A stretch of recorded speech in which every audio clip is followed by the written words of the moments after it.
Hello guys, Hi. welcome back to my channel. Please subscribe now if you haven't subscribed yet. Today here with me my beautiful friend Kate from Ukraine. And she has been living in China for about 7 years. Yes.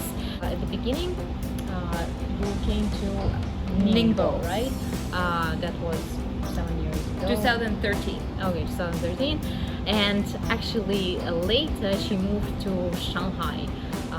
And she has been living in Shanghai for 5 years or so. Oh, for 5 years, yeah. Why did you move to Shanghai?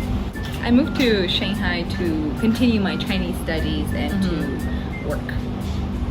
Yeah, to work, right? And for professional reasons, yes. So, why do you think people should move to Shanghai?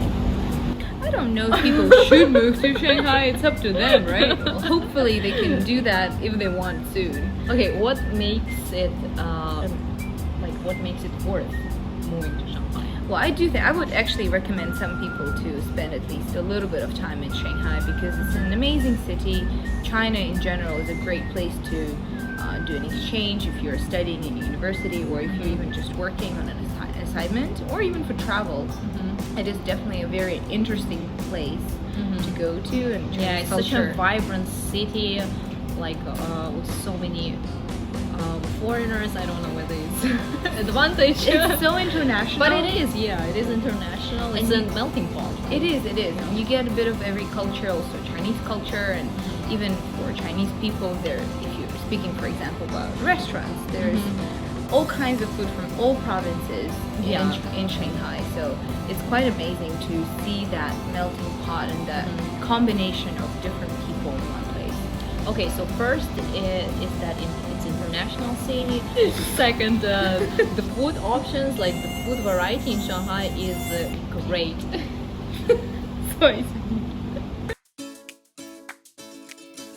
If you're even vegetarian, right, you still can find a lot of options for yourself, right, Kate? Because she's vegetarian. I sometimes. used to be sometimes on Mondays, vegan Monday. I used to be pescatarian, and it was quite easy actually to find food for myself, also for cooking, things like that. Vegetarian is a little bit harder. If you might have some trouble sharing food with people, especially if you eat Chinese food, because usually Chinese food you need to share. Even if there's no meat, actual meat inside, it's often cooked in fat, which is like animal fat. So it depends how picky you are, I would say, but it's still doable for sure. Plus the variety of tofu dishes is definitely heaven for vegetarians and for vegans. Do people outside know what tofu is? Yeah, I think so. Okay, tofu. It's Tofu, like beans, soybean beans product. dish, if we talk about other cities than Shanghai, it's sometimes difficult to be vegetarian, or depends what you like. For example, I'm a heavy meat lover, and it's difficult even in Shanghai sometimes to find meat. You can find meat, but you sometimes need to pay high price. Reasonably priced meat is not always easy to find, for sure. Yeah. So there is a lot of imported meat, like from Australia or from Europe, but the price is just really high. Well, there is some inner Mongolian meat as well, but sometimes it's Hard to find. Yeah, it can be hard to find, and also depends. Sometimes maybe not that good quality. Yeah. But apart from that, for food options, there were a lot of Italian restaurants, French restaurants, and they're really authentic.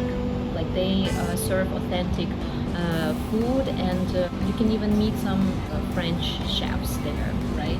Yeah, there's some very nice restaurants for Asian cuisine, for European cuisine, even some South American, all kinds. Yeah. What other stuff in Shanghai is great? It's just a melting pot. Nightlife is amazing. If you're interested in going to bars or for drinks or for parties, or even just to kind of try and start a new hobby, there's everything in Shanghai.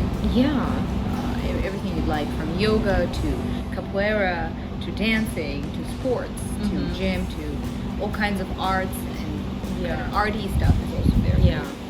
yeah, I think for nightlife there are so many like clubs or bars. Even if you are not into clubbing, but for example, you can find some nice bars where you Chill can spaces. chill. Yeah, where there can be some Live music. yeah with Live music or restaurants. jazz. It's also great for just meeting people. In Mhm. general, the expat community is very friendly. So if you're new and you're kind of having a hard time, if you're scared about moving to a new city, just finding a small community or a small group of people to get introduced to the city will really open a lot of doors. Even with jobs, people are so helpful. Like if you Yeah, say to yeah. people, "Oh, I'm looking for a new job," they're like, "Oh, let me send you this link or add you to this WeChat group, for example." Which leads us to another point that the job opportunities in Shanghai are really great, right? You can find different companies, international companies. I mean, some companies even maybe from your country, and the headquarters of these companies will definitely be in Shanghai. If they are located in China, they definitely will have office in Shanghai in most cases. Yeah, I would say it's easier to come from abroad with a job already and kind of get an assignment or move for a temporary contract, let's say, Yeah. to China. It is a little bit harder to find a job from China, like from Shanghai, depending on what you do, depending on the industry. Yeah, There are different ways to come to Shanghai for a job, right? So some people come on an expat package. Some people find jobs from already being in Shanghai, which is always easier for people younger people who are kind of just starting up in their careers. Also, the startup scene is great in Shanghai. There are a lot of incubators. There are also like a lot of co-working spaces just for that, kind of people encouraging that too. A lot of collaborations available for startups in Shanghai. Also, if you're a teacher, let's say, or if you're in entertainment business, in certain arts, that's also quite a lot of people work in that area, or F&B. Okay. What you don't like about Shanghai? Anything you don't like? I Or- don't like the or you lack hate of even? nature. Lack For me, of nature. nature. Yeah, I like being You're in a nature nature. person, yeah. Yeah, I'm from like a very beautiful place. I'm lucky to be from a very beautiful place, and we've got mountains and the sea, so the access to that, I'm a little bit spoiled. So people who love nature sometimes complain, but there's still ways to get around that and go for hiking trips around the province, like Zhejiang province. Yeah, you can travel around China. You can travel around China. Yeah, but like if you expect some nice beaches, you cannot find them in China. For that, you should go to South Asia. Or you can go to Hainan, right? Or Qingdao, but it's not but the it's same. not Shanghai. Yeah, it's not around Shanghai, and it's like you can't just go for a weekend, right? Yeah. Okay, anything else you don't like about Shanghai? Sometimes just city life can get a bit tiring for people. There's always, it's a plus and a minus, right? So there's always something going on, and there's always places to be, and there's a huge FOMO sometimes. So I guess it takes time to really see what do you want to do, slow down and kind of Okay. But find for your example, space. people who want to learn Chinese, would you recommend them Shanghai or? Yeah, well, that really depends on how bad you want to study Chinese. I would say going to a smaller town with less temptations for meeting people from your country or from meeting people from, like, let's say English-speaking countries. It would definitely be helpful and would speed up your learning process. But Shanghai, you can also learn Chinese in Shanghai. Like I studied at Donghua. I studied Chinese there. It was great. It was very effective for me.